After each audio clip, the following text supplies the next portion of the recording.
आज मने पड़ती जानकी वल्लभ पट्टनायक जे ओडिशा शिल्प विप्लव को नुआ दिगंत देते जदि यही समय मानक विजु पट्टनायक भली जानकी पट्टनायक भली अन्य दिग्गज नेतृत्व राज्य नेतृत्व नहीं था ओडिशा जो कथा कौ माटी तले अफुरंत शक्तिर संपदर उत्स लंगड़ा मनीष खाइबा पाऊना ये स्थिति बदली जापर डाकिकी पलि जाइबू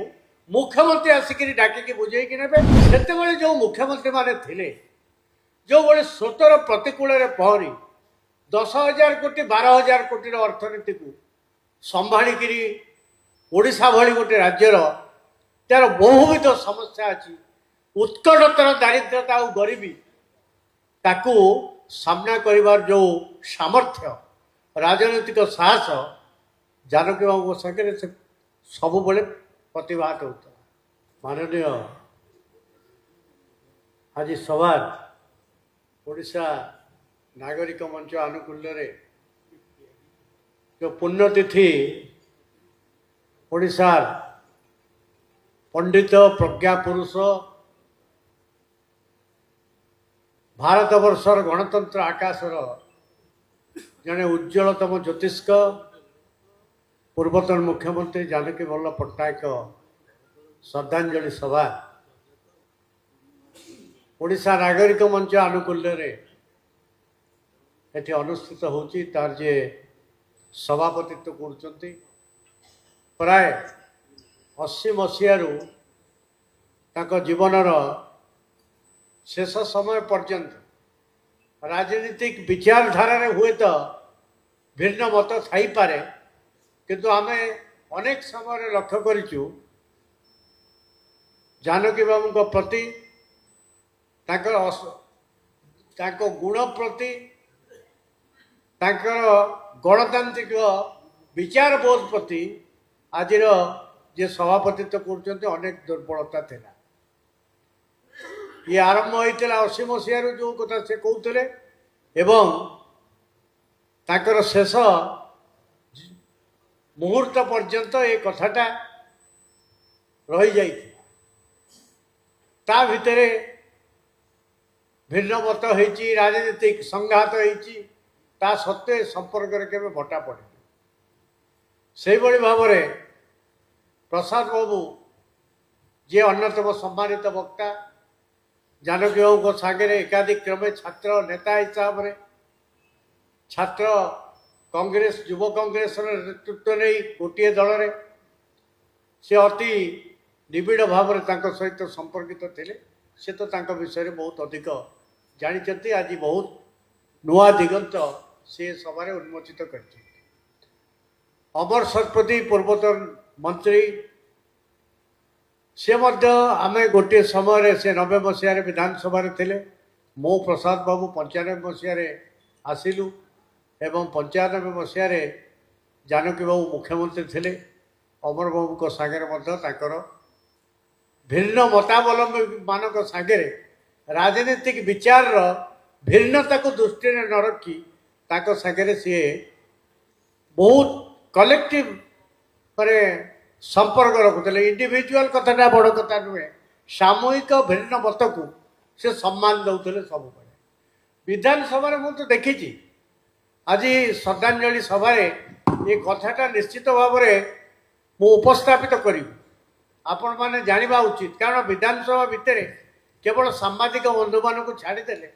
अन्य माने तार जो गुण माने आलोचनार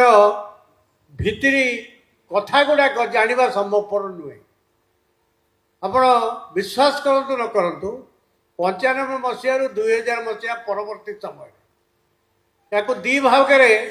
आम जदि से काल खंड को विभक्त करवा 1995 रु 2000 विधानसभा गोटे गोटे बिल पारित होगापाई प्रत्येक क्लज वाइज ओडिया कौन क्लज वाइज हाँ धारा उपधारा तार जो संशोधन प्रस्ताव तापर डिस्कशन ये केवल संभवपर हम हाउस नेता ताकर जदि जी मुख्यमंत्री ताकर जदि से विचारधारा प्रति दुर्बलता थाए अनुरक्ति थाए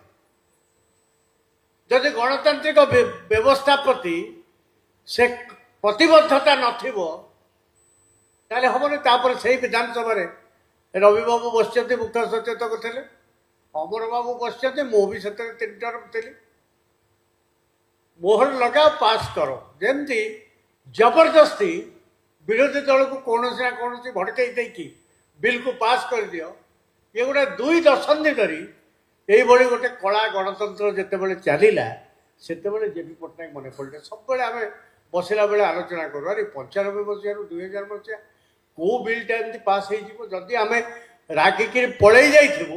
মুখ্যমন্ত্রী আসিকি ডাকিকি বুঝাইকি নেবে নহলে তাও যে ডিপার্টমেন্ট হোম মন্ত্রী থাকবে আসিকি আসন্তু পার্টিসিপেট করতু ভাগ নিয়ন্তু শেষকু আপনার যদি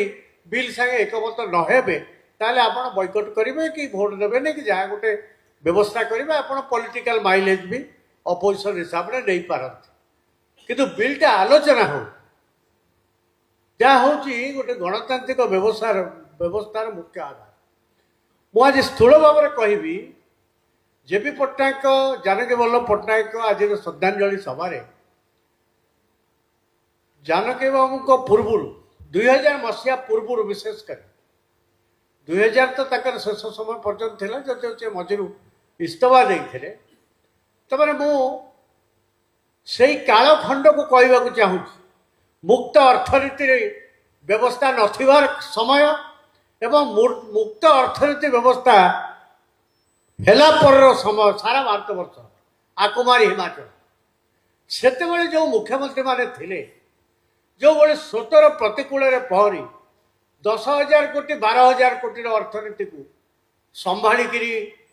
ओडिशा भली गोटे राज्यर तार बहुविध समस्या अच्छी उत्कटतर दारिद्रता और गरीबी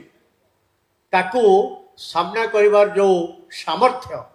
राजनीतिक साहस जानकी बाबू सागे से सब बड़े प्रतिभात होता। अनाहार मृत्यु कमन कथा था